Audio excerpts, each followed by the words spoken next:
तो एक बार फिर क्यूबा संकट में है।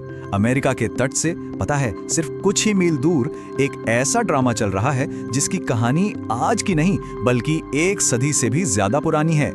और यही वो सवाल है जो आज भी उतना ही बड़ा है जितना दशकों पहले था। आखिर ऐसा क्या है कि क्यूबा बार बार इसी मोड़ पर आके खड़ा हो जाता है? चलिए इसी को समझते हैं। तो जरा सोचिए सिचुएशन क्या है।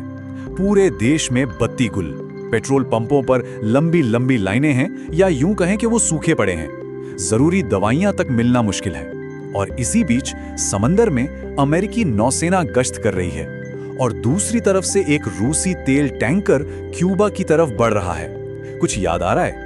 ये सीन बिल्कुल 1962 जैसा लगता है और इसे समझने के लिए हमें थोड़ा पीछे इतिहास में चलना होगा। तो देखिए, ये कहानी कोई आज की नहीं है। इसकी स्क्रिप्ट तो 100 साल से भी पहले लिखी जा चुकी थी।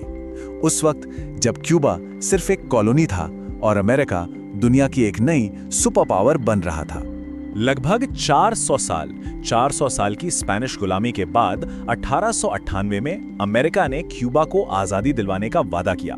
वादा तो किया, पर यह आजादी पूरी नहीं थी, क्योंकि महज 3 साल बाद ही एक चीज आती है, प्लैट अमेंडमेंट। इसके जरिए अमेरिका ने, आप कह सकते हैं कि खुद को यह हक दे दिया कि वो क्यूबा के किसी भी मामले में जब चाहे दखल दे सकता है।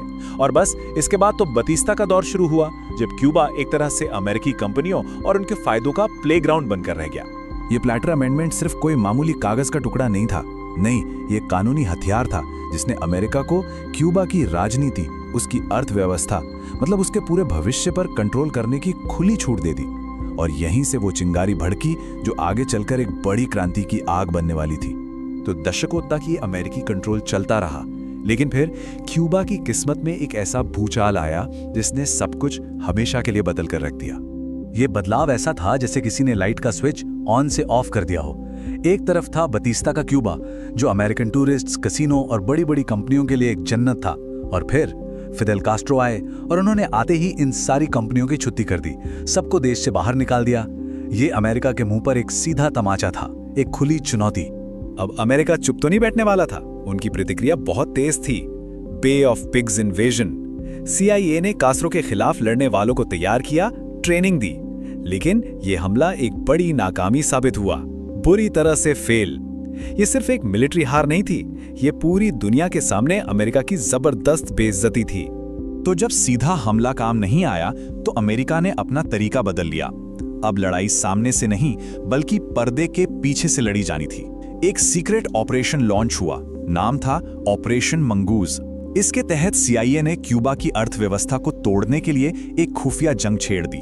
मतलब फैक्ट्रियों में तोड़फोड़ करना, पुलों को उड़ाना, हर वो काम जिससे क्यूबा को नुकसान पहुंचे। इस बढ़ते दबाव के बीच कास्ट्रो समझ गए कि उन्हें एक ताकतवर दोस्त की जरूरत है, और वो दोस्त उन्हें मिला सोवियत संघ के रूप में। बस यहीं से एक छोटे से द्वीप का झगड़ा दुनिया को परमाणु युद्ध की दहलीज पर ले आया।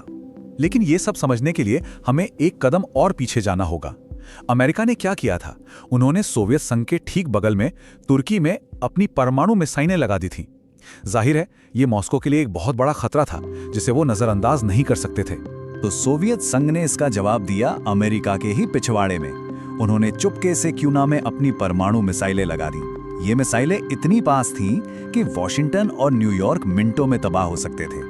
अब खतरा सीधा अमेरिका के दरवाजे पर आ चुका था और दुनिया कोल्ड वॉर के सबसे खतरनाक मोड़ पर खड़ी थी। 13 दिन, सिर्फ 13 दिन। अक्टूबर 1962 के वो भयानक 13 दिन जब पूरी दुनिया ने सचमुच अपनी सांसें रोक ली थीं, क्योंकि 2 सुपर पावर्स न्यूक्लियर वॉर से बस एक कदम दूर थीं। और पता है, इन्हीं 13 दिनों में एक ऐसा पल आया था जिसके बारे में ज्यादा लोग नहीं जानते। एक ऐसा पल जब दुनिया सच में एक धागे से लटकी हुई थी। हुआ ये कि अमेरिकी नेवी ने एक सोवियत सबमरीन को घेर लिया। उन्हें ये नहीं पता था कि उस पनडुब्बी के अंदर एक परमाणु टॉर्पीडो भी है और उसे लॉन्च करने का बटन वहीं बैठे कमांडर के हाथ में है। अब सोचिए, उस पनडुब्बी का मॉस्को से कांटेक्ट टूट चुका था।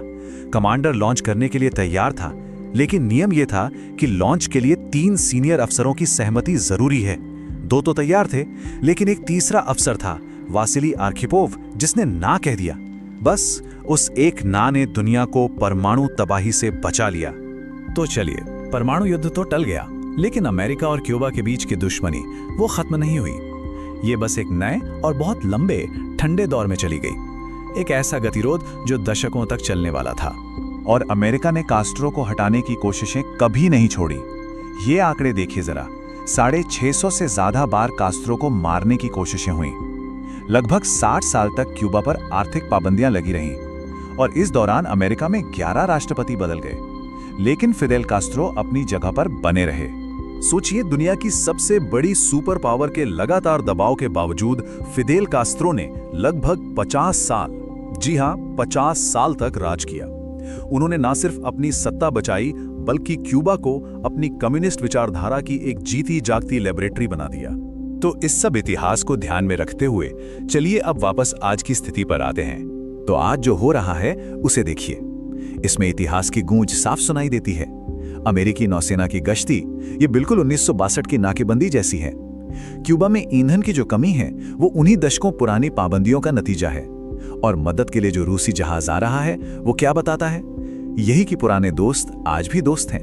तो एक तरफ है रूसी तेल टैंकर, दूसरी तरफ अमेरिकी नेवी की नाकेबंदी, और बीच में है अंधेरे में डूबा एक पूरा देश। शायद खिलाड़ी थोड़े बदल गए हैं, लेकिन खेल और उसके नियम आज भी वही हैं। ये सब देखकर एक ही बड़ा सवाल मन में उठता है कि क्या कैरिबियन में इतिहास एक बार फिर खुद को दोहराने वाला है?